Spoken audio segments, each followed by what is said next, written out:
आप सब TWR India का कार्यक्रम जिंदगी की राह देखतनी। ई एगो सोचल विचारल ढंग से बाइबल की पुस्तकन का अध्ययन हवे, जौना में बहुते सवालन का जवाब दिहल जाला, जैसे कि परमेश्वर के हमें, का परमेश्वर सचऊ हमार परवाह करेले, हमारी जिंदगी से परमेश्वर का इच्छा हवे। कृपा करके देखी सुनी ताकि परमेश्वर आपकी जिंदगी का रास्ता देखावस। हाँ मित्र, दुर्बल क्षण भंगुर मानव के खातिर यदि कोनो बढ़िया आश्रय बा त उहा परमेश्वर के अविनाशी अनंत वचन, उहे उनकर सुरक्षा, उहे उनकर सच्चा स्थिर आधार ह। मित्र, त एकरा बारे में जानकारी खातिर रोआ हमरा संगे आपन पवित्र शास्त्र बाइबल निकाल ली। हाँ, तो उनमें देखी यशायाह नबी की किताब 40 अध्याय के 10 पद ए तरी से बता रहल बा। देखा, प्रभु परमेश्वर सामर्थ के साथ अइहन, ऊ आपन भुजबल से प्रभुता करिहे।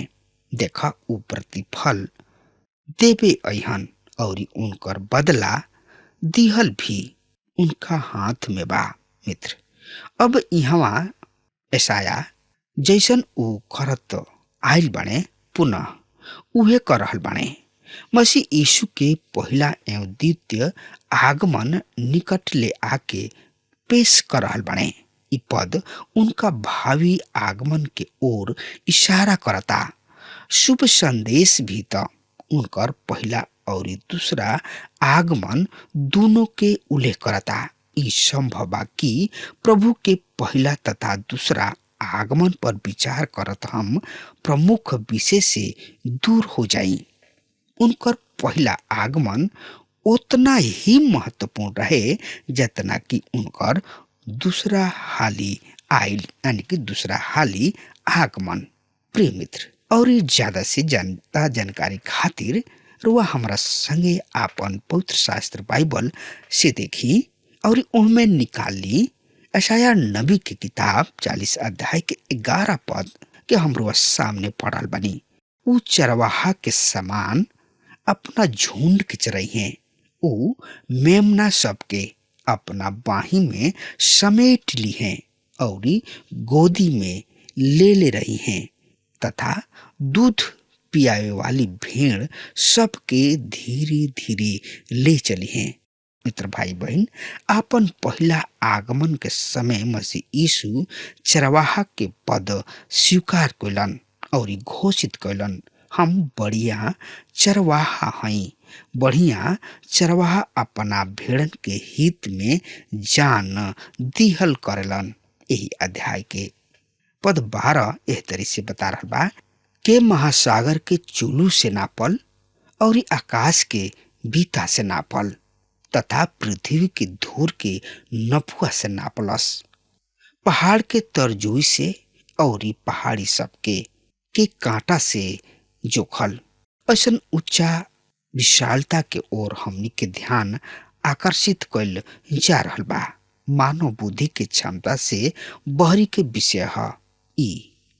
एकरा के पढ़ के रउओ भी गावे लागब होखब, प्रभु महान विचारू कार्य तेरे, कतना अद्भुत उ बाणे। यही अध्याय के 13 और 14 पद एक तरीके से बता रहा बा के यहोवा परमेश्वर के आत्मा के राह बतावल अथवा उनकर परामर्श दाता होके उनका के सिखौले, उ के करत से सम्मति लिहलन और के उनका के समझ देले, के उनका के समझ के न्याय के राह दिहल और ज्ञान सिखा के बुद्धि के राह जता दिहल। मित्र, परमेश्वर एक मात्र हमें, उनका समान केहू ना ह।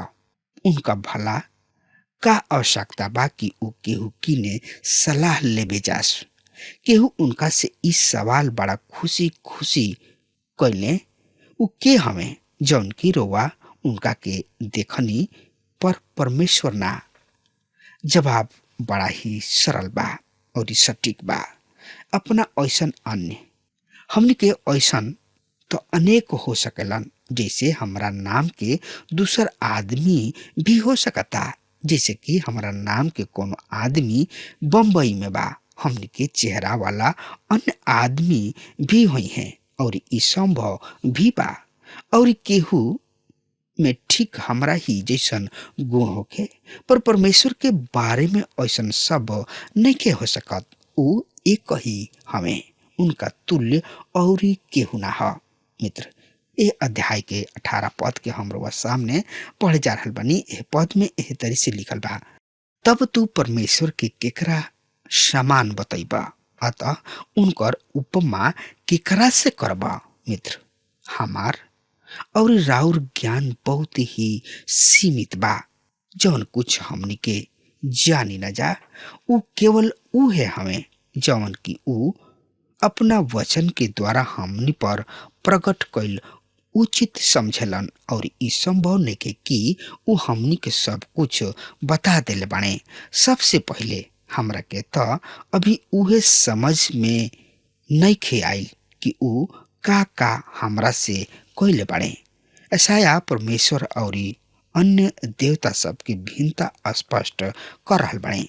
तू परमेश्वर की तुलना केकरा से करे चाहता? लोग मसीह यीशु के फोटो अन्य महान आदमी के साथ प्रदर्शित कैल करलन, पर रुआ कैसे कह सकतानी कि मसीह यीशु वही तरी दिखाई देत रहन? हम नहीं मानत ये बात के कि मसीह यीशु ये तरी दिखाई देत रहन। वैसे ऊ ए भिन्न फोटो में विचित्र कैल जाले। का हमनी खातिर ई उपयुक्त बा कि हमनी के उनकर फोटो अपना किने, अपना घर या अपना कार्यालय में रखी जा? ओह, दार्शनिक के ऊ युक्ति बड़ा ही सटीक बा। मनुष्य सबके मसीह यीशु के फोटो बनावे के बात ही ना सुझल, जब तक कि उनका दिल से उनका परिस्थिति विदा ना ले लिहलस। यही अध्याय के 22 पद एह तरी से बता रहल बा, ऊ है हमें जौन की भूमंडल पर विराजमान बाड़े, जेकरा समान पृथ्वी के निवासी टिड्डी सब के समान हमें, जौन की आकाश के पर्दा के समान फैलेला और रहे के तंबू के समान तान देले। मित्र, पवित्र शास्त्र के पुराना नियम ई तो कबहुओ ना कहले कि पृथ्वी चापट बिया, यानी कि चापुट बिया। ई शिक्षा तो कोलंबस के समकालीन वैज्ञानिक सब के ही है कि पृथ्वी चापुट बिया। वैज्ञानिक कहाय वाला अन्य पवित्र शास्त्र के छोट अध्ययन ही ना कैलन, वरन उनकर नजर से ई महत्वपूर्ण तथ्य छूट गइल।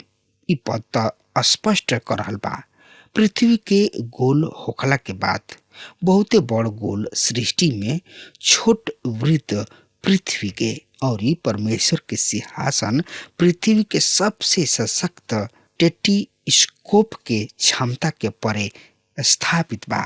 तब पद 27 से परमेश्वर हमनी के आह्वान देताड़े कि हमनी के कुछ तथ्य पर विचार विमर्श कर जा। याकूब, तू ई काहे कहताड़ा? इसराइल, तू ई काहे बोलत रहेला? प्रभु हमरा दुर्दशा पर ध्यान नहीं खदेत। परमेश्वर हमरा के न्याय ना दिलावेलन। अपना संतान के कठिनाई सब और ओहनी लोग की समस्या परमेश्वर से छिपल नहीं खे। यदि रुआ उनकर हई त ऊ रुआ जिंदगी के तूफान सब के शांत कर दिहे, पर अक्सर ही ई तूफान में ऊ शिक्षा सब छिपल रहला जवन की ऊ अपना संतान सब के देवे चाहलन। अतः जब रुआ तूफान से घेरा जाए ना, एकरा अपेक्षा की रुआ कपार पर हाथ थाम के बैठ के रोवे लगी और परमेश्वर के बुराई करे लगी। ऐसा होई कि उनका से ई मालूम करे की कोशिश करे कि ऊ हमनी के एकरा से का सिखावे चाहताने। परमेश्वर के अनुमति के बिना ऐसा कोनो विपत्ति रुआ पर ना पड़ी। ऊ हमनी के हरदम शिक्षा देत बढ़िया सिखावे के उपक्रम में व्यस्त रहलन। शायद शिक्षा यह तरीके हो सकता, यही अध्याय के 28 पद एह तरी से बता रहल बा, का तू नइखा जानत, का तू नइखा सुन ले, यह सनातन परमेश्वर और इस समस्त पृथ्वी के सृष्टि करता हमें। ऊ ना थाकेलन और ना श्रमित होले, उनकर बुद्धि अगम ह। ऊ थाकल के बल और शक्तिहीन के सामर्थ्य से भर देले। तरुण त थाक और श्रमित हो जाले और जवान ठोकर खा के गिरेला, पर जे यह परमेश्वर के बाट जो हेला ऊ नया बल प्राप्त कैल करेला। ऊ उकाब के समान पाखी फैलौले ऊंचाई पर उड़ी और श्रमित ना होई। ऊ चली है पर थकी है ना। मित्र, शक्ति के 3 स्तर सब के उल्लेख बा। अनेक व्याख्या सब एकरा के मसीही विकास के 3 चरण के रूप में पेश कइले बाणे। ई 3 गो स्तर बा। पहिल का नौजवान मसीही गरुड़ जैसन ऊंचाई सब पर उठत जइहन। दूसर का बूढ़ मसीही दौरी हैं। तीसर का परिपक्व मसीही चलत फिरत देखल जइहे। दाऊद उपदेशक उपदेश देत रहन और ये भाग के व्याख्या करत ऊ कहले, भाई लोग, जरूरी बाकी ई कलेसिया चलत पावल जाओ। सभा के एगो प्रवर सदस्य सहमति में कहलन, आमीन। फिर ऊ उपदेशक आगे बढ़ ले और ऊ घोषित कैलन, ई कलेसिया दौरत देखल जाओ तो ऊ बढ़िया होई। प्रवर सदस्य सहमति में कहलन, हालेलुया। आगे व्याख्याता समझत आगे बढ़ले और कहले, ऐसन बढ़िया होकित यदि ऊ कलेसिया ई उड़े लागित। प्रवर सदस्य हामी भरले, आमीन और हालेलुया। तब उपदेशक खुश होके कहलन, किंतु मित्र, कलिसिया के उड़त देखे खातिर जरूरी बा बहुते धन संपत्ति के। ए पर ऊ खुश भइल। प्रवर सदस्य के उद्गार रहे।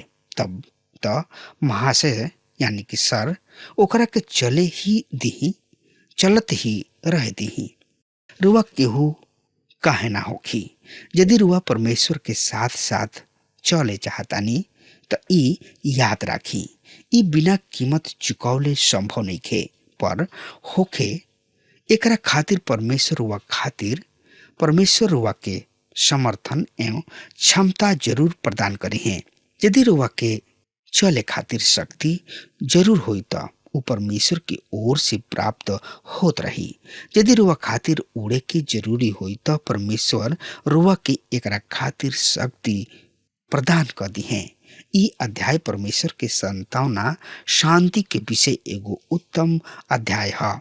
परमेश्वर जवन की हमनी के सृष्टि करता हमें, हमनी के उद्धार करे वाला परमेश्वर हमें, हमनी के ऊ अपना साथ साथ ले चलन परिपूर्ण करत जाले। उहे हमनी खातिर परम शक्ति के स्रोत हमें। अध्याय 41 परमेश्वर इस्राएल से आग्रह करता है कि ऊ उनकर भरोसा राखो। ये अध्याय में पिछला के विचार ही आगे बढ़ावल गोल बा, अर्थात परमेश्वर के महानता पर एगो सृष्टा के रूप में ना, वरन मानव के साथ उनका व्यवहार के क्षेत्र में। परमेश्वर के महानता वैसे ही समस्त पृथ्वी यानी कि समस्त सृष्टि में तथा मानव इतिहास में कुछ भाग पहले जैसन बा। भविष्यवाणी नाम मात्र खातिर है, पर मुख्य विषय यह है परमेश्वर अपना संतान के रक्षा करी है। उन्हीं लोग के राह बताइहन, काहे कि इस संसार जोखिम और फांदा से भरल पड़ल बिया। एकरा बारे में और ज्यादा से ज्यादा जानकारी खातिर वह हमरा संगे आपन पवित्र शास्त्र बाइबल से ही देखी। यशायाह नबी की किताब 41 अध्याय के 1 पद एह तरी से बता रहा बा, हे दीप सब शांत होके हमार सुना, जाति जाति के लोग नया बल प्राप्त करा। ऊ आगे आके बोले, हमनी के न्याय खातिर जमा होके जा। भाई बहन, सब संसार सब मनुष्य के साथ न्याय दंड के ओर बढ़ रहा बा। अंधकार और प्रकाश के बीच ई टुक निर्णय होके के समय आ रहा बा। परमेश्वर और धन, विश्वास और अविश्वास, विश्वास और अविश्वास के बीच शक्ति एवं सच्चाई के प्रदर्शन के समय आगुल बा। परमेश्वर के आह्वान हर एगो खातिर खुलल बा। ऊ आवे और स्वीकार करे और उनका के उद्धारकर्ता के रूप में अपना ले। प्रायश्चित पूर्ण कल जा चुकल बा। परमेश्वर रुआ से कुछ भी आशा नैखन कर रहल सिवा एकरा के कि रुआ उनका न्योता स्वीकार कर ली, अनुग्रह के अंग बन जाई। यही अध्याय के 2 पद एह तरी से बता रहा बा कि पूरब से एगो आदमी के धार्मिकता में अपना पैर के नजदीक बोला के उभर ले बा। ऊ जाति सबके उनका बस में क देला और राजा सबके उनका अधीन क देला। ऊ अपना तलवार से ओकरा धूल और अपना धनुष से ओकरा के उड़ावल भूसा बना देले। पूर्व दिशा के आदमी एगो सशक्त अभिव्यक्ति है। कुछ लोगन के अनुमान बा कि ई संकेत खुसरू राजा के ओर इशारा है। जल्दी ही वो नाम लेके प्रकट कल जाई, पर अब ही ना। यहाँ कुछ ऐसा आभास होता कि ई धार्मिकता के उल्लेख है, जबकि मसीह यीशु उनका पृथ्वी पर लौटला पर स्थापित कल जाई। ये भाग में वही विचार आगे बढ़ावल गइल बा। यही अध्याय के 6 पद एह तरी से बता रहल बा। हर एगो अपना पड़ोसी के सहायता करेलन और अपना भाई से कहला साहस राख। पर परमेश्वर सब मूल के सुधारे आ रहल बाड़े, सब अन्याय खत्म करे पर बाड़े। उजे परमेश्वर के लोग हमें प्रोत्साहित हो सकताड़े। कोनो भी आदमी खातिर आनंद के आशा कइल जा सकता। जे परमेश्वर पर विश्वास कइलन तब उन्हीं लोग के भविष्य के विषय कोनो भी तरीके चिंता के जरूरी ना रह जाला। यहाँ 7 से हम देखतानी कि परमेश्वर इसराइल के उनका पर विश्वास करे के आह्वान दे रहल बाड़े। परमेश्वर इसराइल के विपत्ति काल में उनकर संतावना खातिर उन्हीं लोग के सामने आ रहल बाड़े और वो कहताड़े संतावना के दूसरा स्रोत सब के ओर काहे जाता, जबकि हम तोहनी लोग के खातिर उपलब्ध बानी। हमरा किने आव लोग। परमेश्वर के त मालूम बा कि उन लोग पापी हमें। उन्हीं लोग के अभी याकूब कह के पुकारतने और याकूब के शाब्दिक अर्थ चाहनीय नहीं खे। यदि लोगन के शाब्दिक अर्थ मूल भाषा इब्रानी में मालूम हो जाए तो ऊ ई नाम शायद केहू के देवे के विचार ना करी। याकूब के अर्थ होला अड़ंगा मारे वाला अथवा छल कपट से दूसरा से अधिकार छीन लेवे वाला। उनका के नया नाम दिहल गइल इसराइल अर्थात परमेश्वर के साथ राजकुमार। और परमेश्वर चाहलन कि ऊ अपना प्रजा के फिर उहे पद दिहे। अब्राहम के परमेश्वर दोस्त पद दिहल गुल रहे। इसराइली परमेश्वर के प्रिय प्रजा अब्राहम के संतान है। अतः परमेश्वर उन्हीं लोग के अपना साथ एगो सुगर रिश्ता में बांधे चाहतने। यही अध्याय के 10 पद एह तरी से बतावता, मत डेरा लोग, हम तोहनी लोग के साथ बानी। एने ओने मत ताको लोग, काहे कि हम तोहनी लोग के परमेश्वर यहोवा हई। हम तोहनी लोग के दृढ़ करब और पक्का जानर लोग हम तोहनी लोग के सहायता मदद करब और अपना धर्मय दैना हाथ से तोहनी लोग के संभालने रहब। मित्र, अब हमार समय खत्म हो रहा बा। तब तक खातिर हमरा के आज्ञा दी। परमेश्वर हुआ के बहुते आशीष देस। आमीन। हमके विश्वास बा कि ई कार्यक्रम आप सब खातिर फायदेमंद सिद्ध भइल हुई। हम चाहतनी कि आप सब अपन अपन आशीष हमरों से बांटी। अगर आप सबके लगे बाइबल से चाहे आपकी निजी जिंदगी से कोनो सवाल होके चाहे कोनो समस्या खातिर प्रार्थना करावे चाहतनी तो हमारी फोन नंबर पर जरूर संपर्क करें। परमेश्वर आप सबके बहुत आशीष प्रदान करें और आज का दिन आप खातिर सुखद बनावें।